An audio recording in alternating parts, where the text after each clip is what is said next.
Qué gusto saludarlos nuevamente aquí con un nuevo capítulo, el tercer capítulo de Los Grandes de la Industria Farmacéutica. Y hoy tenemos también a una gran persona, un gran ejecutivo de la industria farmacéutica. Estamos aquí con Marcela Martínez Prieto. Marcela, ¿cómo estás? Buenas tardes. Hola, Sandra, ¿cómo estás?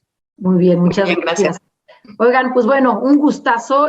Voy a presentarles muy rápidamente a Marcela. Y bueno, como siempre, tendremos 3 segmentos en esta entrevista. Tendremos el segmento en donde conoceremos un poco más a Marcela, la persona.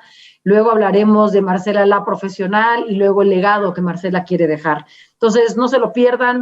Va a ser una entrevista muy a gusto. Y Marcela, gracias de nuevo por estar aquí, por aceptar nuestra invitación. Gracias. Marcela es mexicana, es médico internista egresada de la UNAM. Ella estuvo un año haciendo investigación en nutrición en el Instituto Nacional de Ciencias de Nutrición Salvador Subirán. Es oncóloga médica egresada del siglo XXI IMSS, el Centro Médico Nacional. Antes de entrar a Novartis, que hoy está en Novartis, estuvo en Janssen, en Eli Lilly, obviamente en el área médica y de desarrollo clínico, y hoy está como director médico de desarrollo clínico de uno de los proyectos más interesantes en terapia génica que hay en la industria. Está con Novartis llevando todo lo que se refiere a la segunda generación de CAR-T. Ya platicaremos de esta terapia génica, pero muy rápidamente para que no nos perdamos y sin entrar en la parte muy técnica, y me corriges si estoy en lo correcto, Marcela, pero las células CAR-T son aquellos linfocitos T del propio paciente que se están modificando, se modifican genéticamente en el laboratorio para que sean capaces al final del día, una vez vueltos a infundir de nuevo al paciente, de poder obstruir las células tumorales o las células malignas del paciente, ¿no? Involucra una alteración de los genes dentro de las células, ¿no? Para poder ayudar a combatir diferentes tipos de cánceres. Ya nos platicará Marcela, pero espero que haya yo de alguna manera medio explicado sencillamente, sencillo, Marcela. Te agradezco muchísimo. Marcela es mamá de 2 lindos niños, una niña y un niño. Y bueno, Marce, sin más preámbulo, presentando este gran bagaje que traes, cuéntanos un poquito, en un párrafo muy rápido, quién es Marcela Martínez Prieto, con el fin de abrir un poquito el espacio a la discusión. Pues gracias, Sandra. Mira, ¿quién es Marcela Martínez Prieto? Ya comentaste tú que soy internista y oncóloga médica, y además de eso, como bien dijiste, soy mamá de Mariel y de Gabriel. Una de las cosas más importantes en mi vida es justo mi familia y estar cerca de ellos y poder ser un ejemplo para los dos de hasta dónde puede llegar alguien que tiene ganas de hacer las cosas bien y que tiene ganas de salir adelante. Entonces, de mi familia te puedo contar que llevamos aquí en Estados Unidos 7 años con Novartis. Novartis me trajo primero a una función médica y después ahora en desarrollo clínico. Y en mis tiempos libres, además de ser mamá, me gusta mucho cocinar, disfruto mucho cocinar, que es algo que antes no tenía tiempo de hacer y ahora tengo mucho tiempo de hacer. Me gusta tratar de hacer ejercicio todos los días. Antes, cuando era más joven, corría maratones. Ahora el tiempo y la vida no me dan, pero trato de correr un medio maratón al año. Y además de eso, disfrutar de la naturaleza, que la tengo bastante cerca, entonces trato de hacer eso todos los días, salir por lo menos un rato a ver los árboles y distraerme del trabajo. Y cuando se puede, viajar.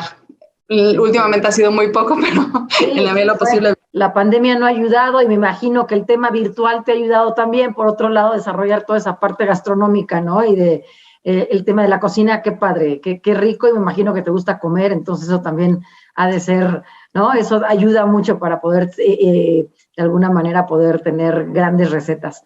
Oye, sí, cuéntame, sí. Tú hablas mucho de la familia y obviamente pues con 2 niños, pues tu familia nuclear y más viviendo fuera, pues se vuelve mucho más importante, ¿no? Lo que es tu pareja, lo que es tus hijos.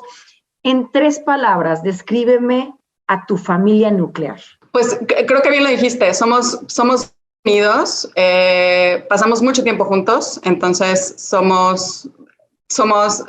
tenemos una dinámica muy chistosa en la que a veces ya hablamos, o más bien no necesitamos hablar y nos entendemos, tenemos muchos chistes locales y tratando siempre de conservar la cultura mexicana como algo importante. Mis hijos van a una escuela en Estados Unidos, afuera conviven en otro idioma, pero aquí en la casa siempre tratamos de continuar siendo mexicanos en la medida de lo posible. De acuerdo, eso es súper importante para que no olviden mucho sus raíces, ¿no? Porque muchas veces, sobre todo si están chiquitos, y ahorita me dices, ¿qué edad tienen tus hijos? Mariel tiene 12 y Gabriel tiene 9. No, es que todavía están chiquitos, entonces más vale que no pierdan esas raíces. Muchas veces creciendo en Estados Unidos, pues ya terminan quedándose allá, pero que no pierdan esa parte de raíces. Y hablando de raíces y de la parte familiar, Marcela, cuéntame, ¿cuál es el valor o el aprendizaje más importante que les has inculcado a tus hijos, tú y tu esposo, por supuesto? Pues yo creo que son un par de cosas. La que siento que tratamos de recordarles todos los días es el tema del idioma. Cuando yo hablo con ellos, veo cómo se comunican diferente en inglés y en español. Y nosotros, tanto mi esposo como yo, siempre les decimos que el que sus papás hayan hablado en otro idioma los trajo a otro país y les dio otras oportunidades. Entonces, el idioma, no solo que sea inglés o español, pero que también sepan comunicarse. Eso es algo que les decimos siempre, que sepan decir que quieren, decir que saben, decir que los hace sentirse incómodos. Esa yo creo que es lo que les repetimos todos los días. Y lo segundo es que siempre sean honestos, que hablen siempre con la verdad, que es mucho más fácil que sean honestos, que se presenten con una cara ante todo el mundo y que eso les va a abrir muchas puertas. Eso es lindo porque sí está como muy relacionado, ¿no? El tema de speak up, ¿no? Con el tema de esa honestidad, ¿no? Ser muy transparente, muy genuino, pero speak up y sí decir lo que es la realidad, ¿no? Entonces eso está muy padre que puedan tener eso y que realmente eso de alguna manera se los puedas inculcar. Asumo que has tenido alguna influencia o alguna inspiración en tu vida, no sé si sea un mentor, no sé si sea alguna persona o algún célebre médico o alguien en la vida que haya influenciado un poco quién eres tú. Sí. Cuéntanos. Son más de uno. Yo hice la residencia de medicina interna en el Hospital ABC. Ajá. Entonces, del grupo ahí fue que en parte tuve la decisión o me hice la decisión de hacerme oncóloga. El hospital donde yo hice medicina interna habían muchos pacientes oncológicos y tuve la suerte de exponerme a la doctora Gerson, al doctor Lira, al doctor Olivares, a Samuel Rivera y todos oncólogos muy diferentes, ¿no? Con un estilo muy diferente, todos formados en diferentes lugares y cada uno siempre tenía algo que enseñar, una forma diferente de manejar y de comunicarse con los pacientes. Entonces, no puedo decir que solo fue uno, fueron ellos 4 principalmente, y ya más adelante en mi carrera, no adentro de un hospital, sino afuera en la farma, me ha tocado interactuar, más cuando estaba en México, lamentablemente que ahora, con muchos oncólogos mexicanos, los admiro muchísimo. Me acuerdo alguna vez estar sentada platicando con César González y que él me habló de una doctora amiga de él que conocía, que empezó a trabajar en la farma, que luego terminó en Estados Unidos y que ahora estaba haciendo cosas muy diferentes y como que sembró esa semillita, ¿no? Y yo dije, yo quiero ser esa persona. Así que, mira, cuando uno se sienta a escuchar lo que otras personas tienen que decirte y cuando te dan un consejo y tienes el valor de tomarlo y de atraparlo y agarrarlo como tuyo y hacerlo realidad, pues pasan buenas cosas, ¿no? Qué increíble, y mira dónde estás hoy, ¿no? O sea, al final del día siguiendo ese sueño, y obviamente, digo, para seguir ese sueño y para ser también médico, y sobre todo médico oncólogo, al final del día, pues se necesita mucha disciplina, que yo creo que también habla mucho también de tu hobby, de ser triatleta o de ser maratonista, esa parte de la disciplina creo que es algo súper importante. Estás en el tema de desarrollo clínico, que también esa disciplina es importante. Cuéntame cómo la disciplina de alguna manera ha fungido parte de lo que es tu vida, ¿no? Pues yo creo que la primera cosa es tener claro el objetivo, ¿no? Saber a dónde quieres llegar y entender los pasos que te van a llevar a ese objetivo que quieres alcanzar. Y eso aplica para la carrera, como bien dices, aplica para una receta de cocina, aplica para aprender un idioma y aplica para la vida.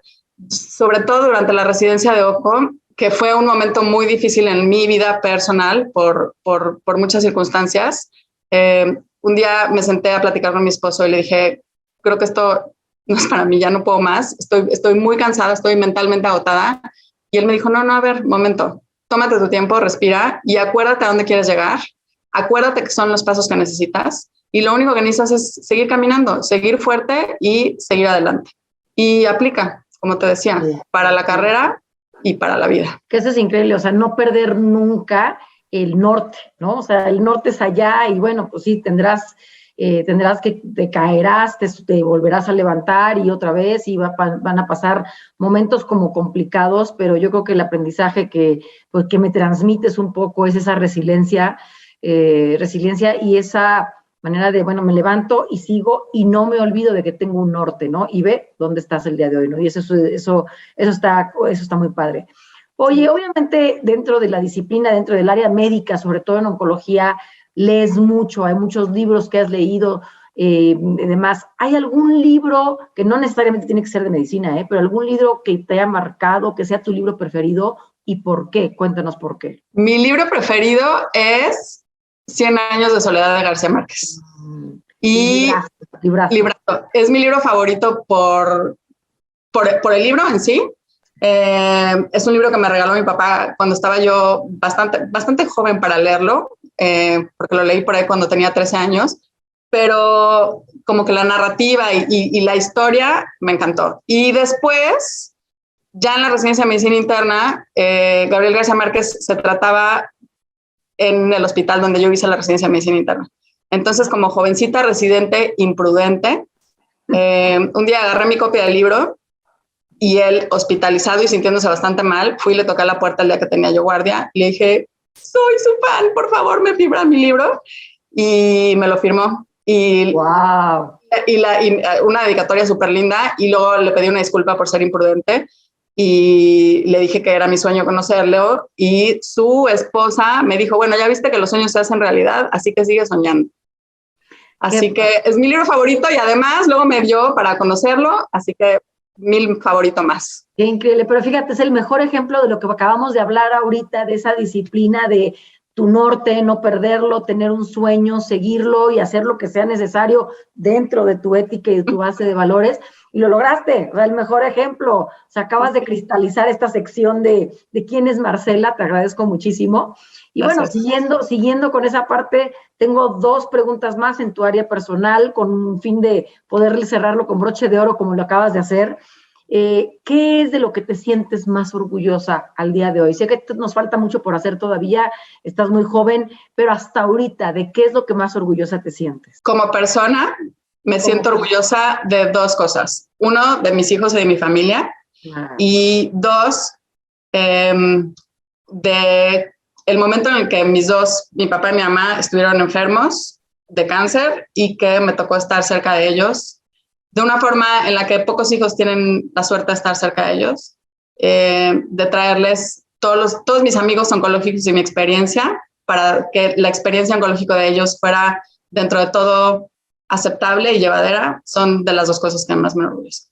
Wow, y eso está increíble, porque sobre todo cuando hablas de los padres, cuánta gente se queda con el hubiera o con que le faltaron muchas cosas que hacer, ¿no? Y el sentirte así quiere decir que hiciste todo lo necesario. Nuevamente, hablando de tienes un norte y lo haces lo que sea necesario. Y de la mano de ello, ¿cuál es el mayor miedo que has superado dentro de tu parte personal, como persona, como mujer, como ser humano, como mamá, como todos los roles, ¿no?, que has tenido? Yo creo que el mayor miedo también fue ser mamá, convertirme en mamá. y todos los días tratar de ser el mejor ejemplo para los dos. Sobre todo, digo, últimamente los tiempos han cambiado, ¿no? Pero ser oncóloga o ser médico en un momento en el que no había Me Too y no había una conciencia de lo que las mujeres deberíamos estar haciendo y cómo deberíamos estar hablando y conduciéndonos. Es algo que todos los días me da mucho miedo y es algo que entiendo que para que mi hija y mi hijo aprendan a ser mejores personas, tengo que seguir haciendo todos los días. Y tienes la mejor inspiración, tus hijos. Sí. Tienes una hija y tienes un hijo y más vale que a los dos, ¿no? De alguna manera entiendan cuál es ese rol y cómo debe ser. Te felicito. La verdad que padre, Marcela. Oye, si tú, pasando a la parte profesional, o sea, estás en un área que es un área como de mucha innovación y demás, pero si tú tuvieras la oportunidad, viéndolo en retrospectiva, la oportunidad de regresar el tiempo, saliendo de la prepa, queriendo estudiar medicina, ¿harías algo diferente en tu carrera? ¿Qué cambiarías de lo que llevas a la fecha, haber entrado en la industria, haber estado en nutrición y luego en el siglo XXI, pero luego la industria y ahora CAR T cells?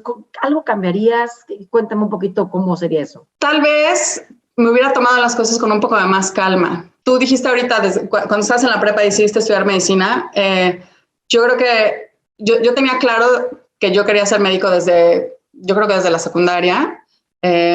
Y también veía el contraste de varios de mis amigos de la prepa que no lo tenían claro y que se tomaron el tiempo de decir, no, tal vez no voy a entrar a la escuela ahora, me voy a esperar a tener claro qué es lo que quiero y luego seguir adelante. Como yo lo tuve claro desde el principio, yo tenía prisa todo el tiempo por acabar y por lo que sigue y por lo que sigue. Y lo disfruté muchísimo, pero siento que en esta prisa lo pude haber disfrutado más. Y sabes que yo siento, y porque me reflejo en ti en ese sentido, siento que a veces por tener esa cantidad de metas de uno llega y luego la siguiente, como que de repente no nos detenemos a oler las flores, ¿no?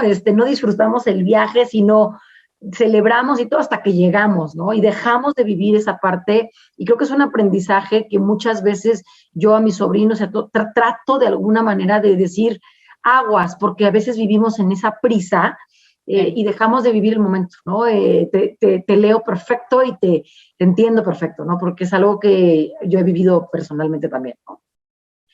Oye, cuéntame, ¿qué significa para ti? Porque esto de ser así increíble, ¿no? Estar liderando el desarrollo clínico de una terapia génica, de una terapia celular, de las más prometedoras que hay, sobre todo en una enfermedad que hoy por hoy no tiene mucha solución. Hay avances, pero pues no hay una cura aún. Estás siendo pionera en esta plataforma. ¿Sientes alguna responsabilidad más allá del contexto clínico? Cuéntame un poco esa experiencia porque está increíble, ¿no? Sí, pues mira, la verdad es que hay días que no me lo... ¿no? Hace rato que estabas explicando cómo es que funciona una terapia de CAR T. Lo hiciste muy bien porque...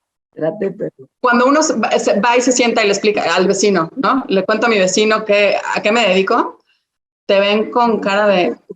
¿Qué es eso? Claro. O sea, ¿trabajas en una película de ciencia ficción o cómo, no?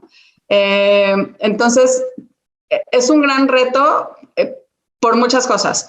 Porque al principio, cuando empezamos a ver los resultados de las terapias CAR T, íbamos y nos sentábamos en los congresos y la gente que se sentaba junto a mí, un día estaba yo sentado en Ash, junto a un amigo muy, muy querido que considero de mi familia, estábamos los dos sentados juntos, él vino a sentarse a la sesión conmigo para acompañarme y estábamos ahí sentados y me decía, es que no lo creo, o sea, explícame, ¿y cómo?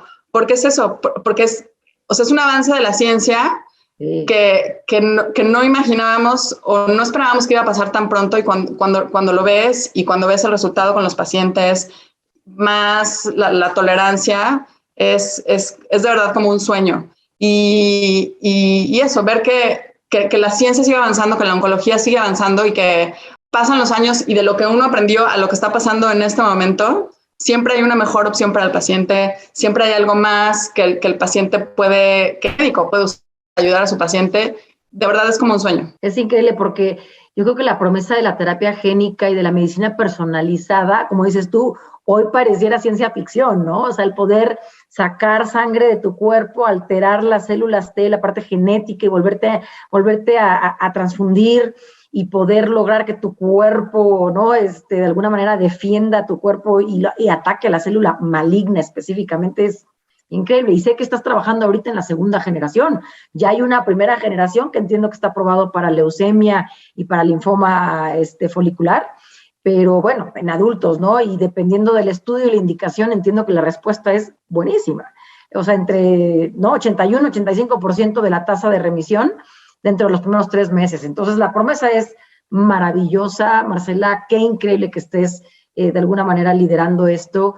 Y dentro de ese sentido, ¿cuál crees que es el mayor reto que tienes hoy? Entiendo que todo es un reto, ¿no? Porque es nuevo desde la manufactura, desde los centros, desde el transporte de la muestra. Sobre todo hay países que no tienen ni siquiera la infraestructura.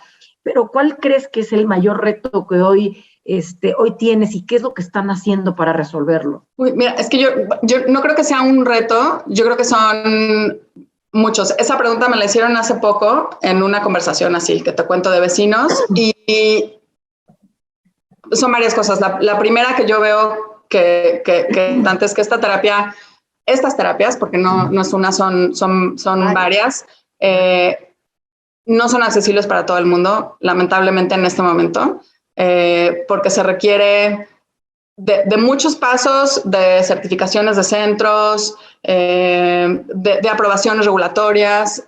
Entonces, el primer reto es eso, yo creo, que esto sea posible para todos los pacientes en todo el mundo. Pero además de eso, va a haber otros retos como en otras terapias oncológicas, ¿no? Ya sabemos que sirve en los tumores que expresan CD19, sabemos que también hay varias que ya están aprobadas para el mieloma múltiple, pero también hay otras neoplasias hematológicas en las cuales no se ha logrado tal vez la eficacia que se esperaba. Está el reto del uso en los tumores sólidos, está el reto de, como bien dijiste, estas células son células que se sacan del cuerpo de la persona, del paciente, se transducen y van de regreso al paciente. Pero conocimiento de si esto será igualmente eficaz a largo plazo si utilizamos células de alguien más y se las infundimos de regreso al paciente. No sabemos si esto también se podrá hacer en tumores sólidos. O sea, creo que las preguntas todavía son muchísimas. Igual que hace 50 años había muchísimas preguntas que resolver con respecto a la quimioterapia y ahora sabemos mucho más. O hace 20 sobre algunas terapias blanco. O sea, es un conocimiento que va a seguir evolucionando. Y igual que las terapias anteriores, eso, el acceso, la aprobación, entender bien cuál es el perfil de seguridad, cuáles son los efectos a largo plazo. Hay muchas cosas todavía para aprender. ¿Cómo? Es que es increíble, la verdad. Por un lado es como muy exciting, si lo puedo decir, ¿no? En inglés es emocionante formar parte de esto, pero también a la vez ha de ser cómo te mantienes motivado, porque ha de haber como muchas veces que pues, las cosas no suceden, no se dan los resultados que quieres.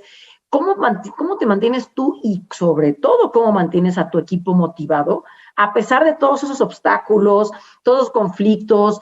Porque sobre todo en el tema de cáncer, ¿no? Hay muchos riesgos, muchos contratiempos, hay mucho que no se sabe, que es desconocido, cada paciente es diferente.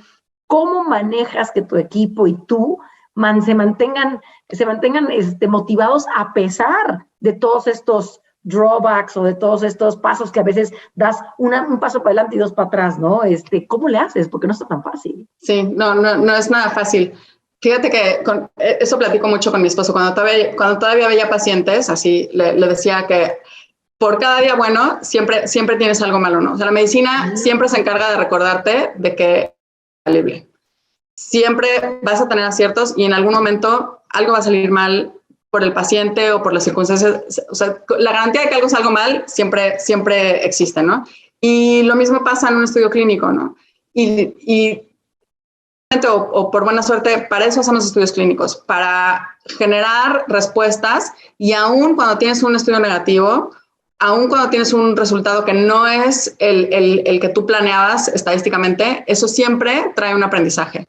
Entonces, en el día al día, obviamente es más complicado. Hace un año y medio estaba yo participando en un estudio clínico pediátrico y obviamente la urgencia y la prisa era el doble, ¿no? de lo que es habitualmente. Y además era una enfermedad bastante agresiva la que estábamos intentando tratar. Y lo que nos mantenía a todos como optimistas era el grupo de pacientes a los cuales les iba bien, ¿no? Tratar de pensar y enfocarnos en que lo que estábamos haciendo era con la intención de que a todos esos pacientes les iba a ir dentro de lo posible bien. Y lo que te decía, siempre la medicina se encarga de enseñarte que no todo es como tú esperas, pero que tratar de enfocarse otra vez en la meta, en el objetivo, es lo que te va a mantener siguiendo adelante. Increíble, digo, nuevamente también demuestras aquí, ¿no? Esa resiliencia y esa disciplina, Marcela, la verdad, y es la única manera, ¿no? Y sobre todo a tu equipo. Y hablando de equipo y hablando de liderazgo, cuando la gente piensa en ti o tu equipo, la gente en tu compañía, en ti como líder, la gente dice, ¿qué? O sea, ¿cómo llenarías ese blank space, ¿no? ¿Qué dice la gente? ¿Cómo te describe? ¿Cómo eres como líder? Yo creo que una de las cosas que dirían es que soy tough. Okay. Y no estoy segura que eso siempre sea algo bueno, pero creo que también es algo que te enseña la oncología, ¿no? Define tough, ¿qué haces, qué no haces? Porque obviamente la definición de tough para cada persona pudiera ser diferente, pero si yo te pregunto, tu equipo te ve como tough, ¿qué significa tough? O ser duro, ser exigente, ¿qué haces para que te definan así? Yo creo que ser exigente, estar llevando a cabo un estudio clínico es diferente que estar en la clínica todos los días, ¿no? Claro. En la clínica, todos los días puedes tomar decisiones de frente al paciente. Tienes al paciente ahí y sabes qué está pasando, interactúas con la familia, interactúas con el paciente. Es una interacción que no quiero llamar más sencilla, le voy a llamar más directa, porque estás en contacto todos los días con el paciente.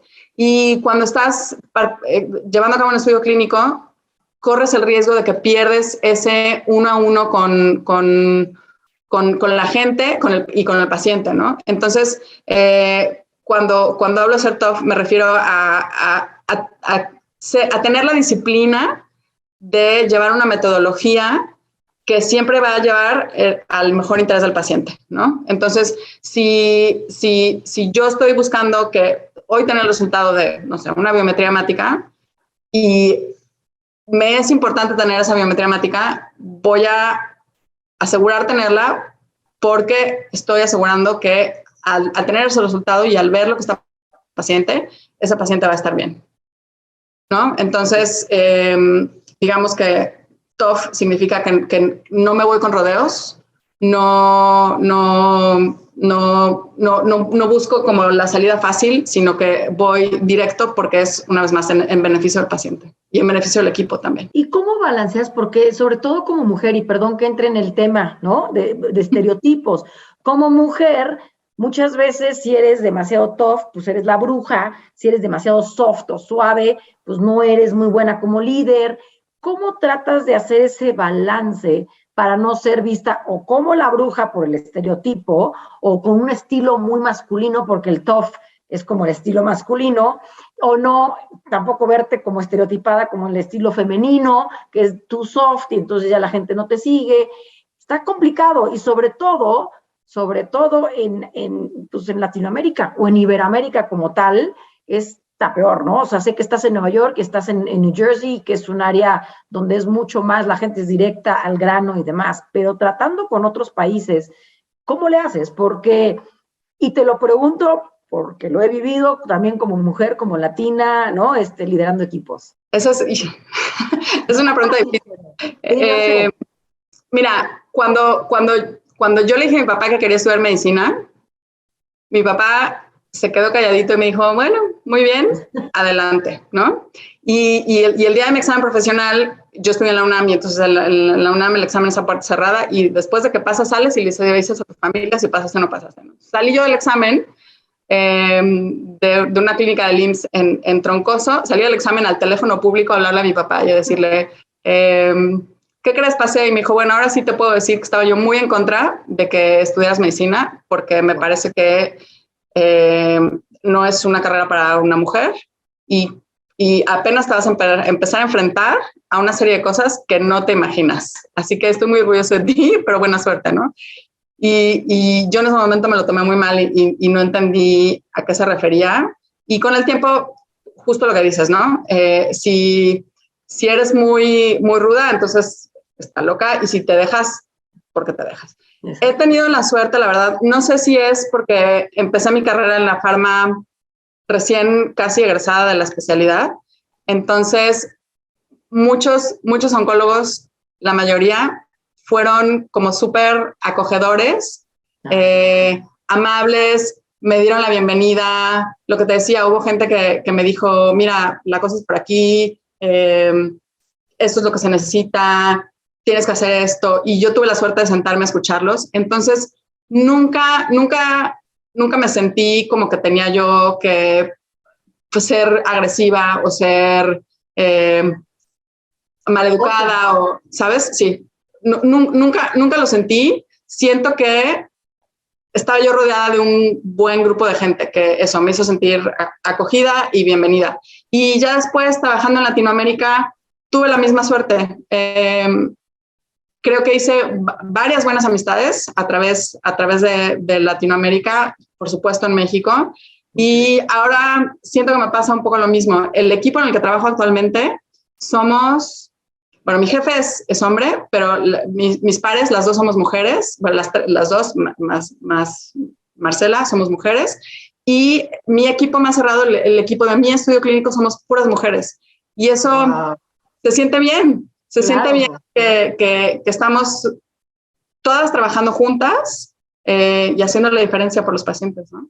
Y abriendo brecha, me encanta, qué padre. Y sobre todo, nuevamente, tienes hijos tan chiquitos y lo que quieren es ver esos ejemplos y esos role models, ¿no? Porque no hay muchos role models, ¿no? De mujeres exitosas, necesitamos cada vez más, ¿no? Y qué orgullo de sentir tu papá, ¿no? Cuando vio cómo has logrado incursionar tan exitosamente en como médico, ¿no? Qué maravilla. Oye, y cerrando el capítulo profesional, cuéntame, con esta carrera que has tenido, con lo que has aprendido, lo que hemos platicado ahorita, ¿cuál es el mejor consejo que le puedes dar a la gente que a los que nos están viendo de alguna manera dentro de la industria farmacéutica? Yo creo que el mejor consejo es que la farma es un gran lugar para trabajar. Y no es algo que aprendamos en la escuela de medicina. De hecho, te dicen lo contrario, ¿no? ¿Cómo te vas a ir a trabajar a la farma? ¿Cómo se te ocurre que eso es una carrera? Y yo aprendí lo contrario. Sigo aprendiendo, me sigo en la residencia. O sea, todos los días aprendo algo nuevo, todos los días tengo que seguir estudiando. Muchas veces estar al día, ¿no? Te fuerza a estar al día también. Hay veces que me siento que estoy fuera de control, que está pasando porque eso se está moviendo tan rápido y me encanta. Así que la farma es muy buena opción. Buenísimo, buenísimo. Está increíble porque, como le dices tú, sales de medicina y como que la gente no piensa en farma, ¿no? Y creo que es un gran sector para estar pues, en la punta de lanza de la innovación, el estar de alguna manera pues trabajando en desarrollar medicamentos o programas o lo que sea por pacientes. Entonces creo que se hace la diferencia y tiene un gran sentido de propósito. Me parece maravilloso. Oye, pasando un poquito a tu legado, cuéntame un poco, Marcela, primero que nada empecemos con cuál es tu filosofía de vida. Si bien ya más o menos has esbozado o algunas pinceladas de cómo es tu filosofía de vida, así, in a nutshell, o sea, en un párrafo, ¿cuál es tu filosofía de vida? ¿Cómo impacta eso tu trabajo y tu día a día? Pues mira, trato de, no todos los días lo consigo, pero de leer mucho de budismo y de ser activamente consciente de que el budismo es una buena guía para la vida. ¿Por qué? Porque, por muchas cosas, porque te enseña a respetar, a que tu intención todos los días sea clara, a intentar no ser viviente, y eso aplica desde un estudio clínico hasta la forma en cómo te conduces y cómo hablas con las personas. Te enseña a ser atento, Hay un libro unas enseñanzas del Buda que se llaman el Dharmapada, y la enseñanza empieza con somos lo que pensamos, ¿no?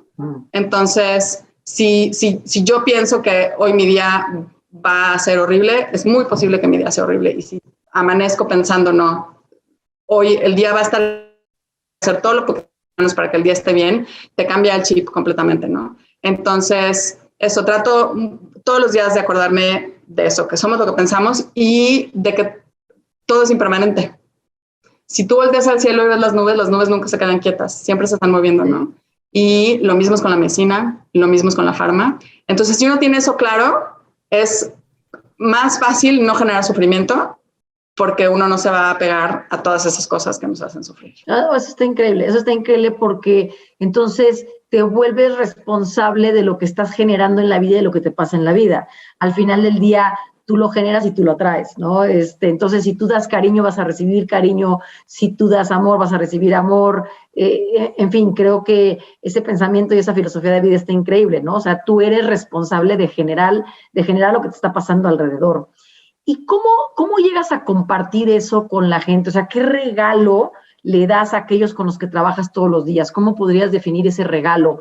¿Es tu actitud con ellos?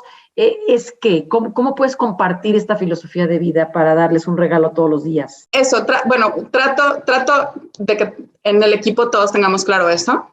La verdad es que con este tema de virtual, yo sigo sin estar en la oficina todos los días. Llevo 2 años y medio trabajando desde la casa y eso complica mucho como esta comunicación que tienes de todos los días, ¿no?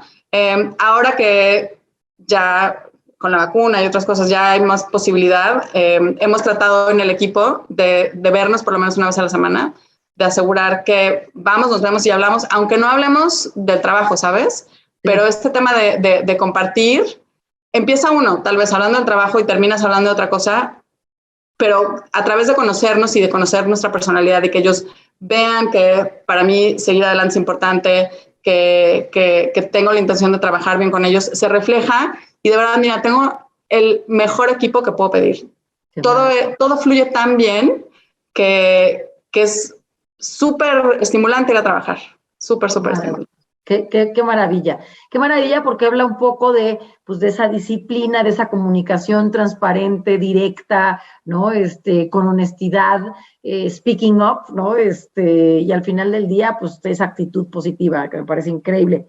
Si ahorita un genio te concediera un deseo en este momento, ¿cuál sería y por qué? Yo creo que mis hijos estuvieran seguros.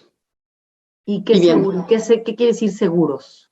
Seguros, pues porque uno ve lo que pasa en el mundo, especialmente viviendo en este país, y me preocupa. Yo estoy aquí. ¿Qué te preocupa, Marce? Me preocupa la violencia, me preocupa lo que ya hemos repetido varias veces, el trato a las mujeres, me preocupa la intolerancia, me preocupan todas esas cosas que nos dividen, ¿sabes? Y yo creo que se necesita que todos pongamos parte para poder arreglar eso, y como veo que eso es un poco difícil algunas veces, por eso es lo que le pediría al genio, porque me parece que tal vez es un poco difícil de alcanzar, ¿no? De otra forma. Y es cierto, creo que muchos de estos temas, violencia, inseguridad, además, o sea, a nivel mundial se están agudizando, y eso es un tema que es preocupante para las siguientes generaciones, porque al final del día, pues nosotros nos vamos a ir y dejas a tus hijos, a tus nietos, y ¿qué va a pasar, no? Eso es algo que preocupa. Sí. Y bueno, hablando un poquito de esas nuevas generaciones y que nosotros nos terminamos yendo, obviamente estás muy joven, ¿no? Pero si yo te preguntara cómo quieres ser recordada, o cuál es esa reputación que quieres tener, y no quiero hablar de muerte, hablemos de retiro, ¿no? En el momento que tú te retires, o sea, ¿cuáles serían esas 3 palabras que deberían de salir como el heading o en la página principal del periódico? Pues, o sea, Marcela Martínez Prieto, ¿qué? Tuvo compasión, empatía y amor. Maravilloso, maravilloso, porque eso también habla mucho de lo que estás haciendo hoy en tu parte profesional, ¿no? El tema de que estés tratando de sacar adelante medicamentos que van a salvar vidas, habla de esa compasión, habla de ese amor, tu familia, tus hijos, tu equipo, de alguna manera, pues sí eres tough, pero eres cuidadosa con la persona, pues habla de esas 3 palabras, ¿no? Y creo que vas en el perfecto camino para lograrlo, Marcela. ¿Qué te falta? ¿Qué te falta por hacer y para lograr eso? ¿Qué sientes que todavía necesitas? ¿En dónde más tienes que trabajar? Profesionalmente, yo creo que eso que te decía, que quiero seguir aprendiendo. Pedí pasar de Medical Affairs a desarrollo clínico porque sentí que de este lado todavía me tocaban muchas cosas que aprender, ¿no? En desarrollar un producto o un medicamento o un tratamiento para después llevarlo al paciente es como la parte 1 de lo que sigue después cuando ya el medicamento está disponible para los pacientes, ¿no? Y se aprende muchísimo, se aprende porque estás desarrollando algo nuevo que nadie conoce y entonces no sabes si va a ser eficaz, si va a ser efectivo, qué va a pasar con los pacientes a largo plazo. Entonces, eso, seguir aprendiendo y seguir teniendo nuevas opciones para los pacientes, creo que es lo que me gustaría seguir haciendo. Con todo lo que nos has platicado el día de hoy, nos has compartido, estoy segura que lo vas a lograr con esa disciplina, con ese encanto y con esa, de alguna manera, pues mano izquierda que tienes y con ese amor y cariño, creo que lo vas a lograr. Tus hijos serán los más orgullosos, tu equipo igual, de verdad te felicito. Gracias por compartir con nosotros esta hora, la verdad, se pasa muy rápido, pero bueno, nuevamente conocemos a una gran mujer, una gran mamá, gran profesionista. Felicidades, de verdad, Marcela. No sé si quieras compartir algo más o quieras dar a nuestra audiencia, quieras hacer un último comentario antes de despedirnos. Pues nada más. Saludos a los amigos que he hecho en el camino, a todas las personas que me han enseñado algo en esta carrera oncológica. Muchas gracias y espero verlos pronto, en persona, en alguna parte del mundo. Confiamos en ti, en que podamos sacar adelante esta nueva generación de CAR-T. De verdad, voy a estar muy al pendiente porque son medicamentos que van a hacer la diferencia. Te felicito, sigue con ello y tendrás todo el apoyo de toda la gente detrás tuyo. Gracias nuevamente. Muchas gracias. Cuídate mucho. Bye.